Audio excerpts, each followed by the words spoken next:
নদীর পাড়ে এই বিশাল দালানে ঢোকার বেশ কয়েকটি পথ রয়েছে। তবে এর ভেতরের সংগ্রহ দেখবেন কি, বাইরের রাজকীয় দালানি দেখার মতন এক স্থাপত্য।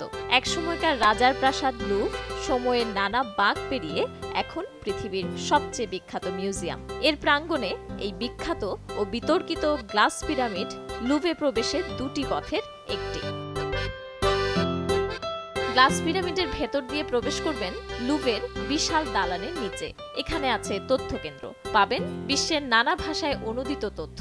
লুভের টিকিট কাটতে পারেন অনলাইনে কিংবা মিউজিয়ামের লাইন ধরে। টিকিটের দাম সর্বনিম্ন 17 ইউরো, মানে প্রায় 1700 টাকা। তবে সাংবাদিক হলে আপনার প্রবেশ মূল্য দরকার নেই। প্যারিসের সব মিউজিয়ামে বিশ্বের সব সাংবাদিকের জন্য বিনামূল্যে প্রবেশের সুবিধা আছে।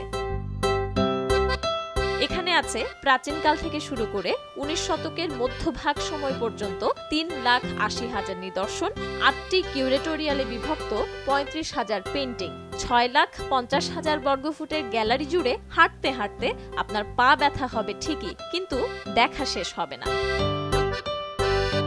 তবে এত কিছুর মধ্যে সবচেয়ে বেশি ভিড় যাকে দেখার জন্য, তার নাম লা জোকো। অচেনা লাগছে নামটা? তার ইংরেজি নাম কিন্তু আপনাদের খুবই পরিচিত। পৃথিবীর সবচেয়ে বড় মিউজিয়াম এইটা। এখানে আছে 35,000-এরও বেশি শিল্পকর্ম। তবে যেই শিল্পকর্মটি দেখতে এখানে সবচেয়ে বেশি মানুষের ভিড় হয় সেটি হলো লিওনার্দো দা ভিঞ্চির এই মোনালিসা।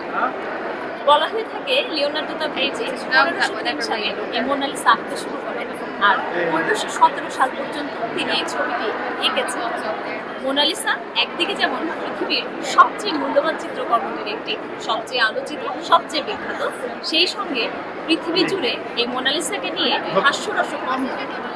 ফ্রান্সের লুভর মিউজিয়াম থেকে বারান্দা দেখেন সময় সংবাদ।